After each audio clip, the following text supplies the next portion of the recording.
একটি সবুজ ছোট্ট গ্রামে থাকত ছোট্ট ছেলে রাহুল। সবসময় খেলাধুলা করত, কিন্তু পড়াশোনায় মন দিত না। একদিন সে গ্রামের পাশের বনে হাঁটতে গেল। হঠাৎ ঝোপের ভেতর থেকে এক অদ্ভুত আওয়াজ এলো। রাহুল ভয় পেয়ে গেল, কিন্তু একটু সাহস করে সামনে এগোলো। দেখল একটা ছোট্ট সবুজ রঙের জাদু খরগোশ দাঁড়িয়ে আছে।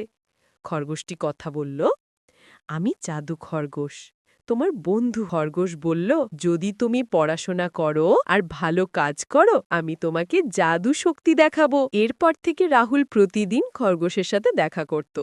খরগোশ তাকে হাসি খুশি ধীরে ধীরে পড়াশোনায় ভালো হয়ে উঠল।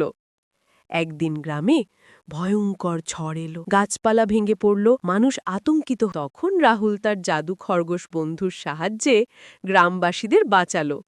সবাই অবাক হয়ে রাহুলকে ধন্যবাদ দিল। রাহুল বুঝল, সাহস, ভালো কাজ আর বন্ধুত্বই সত্যিকারের শক্তি। শেষে রাহুল আর জাদু খরগোশ দুজন মিলে গ্রামের শিশুদের আনন্দ শেখাতে লাগল।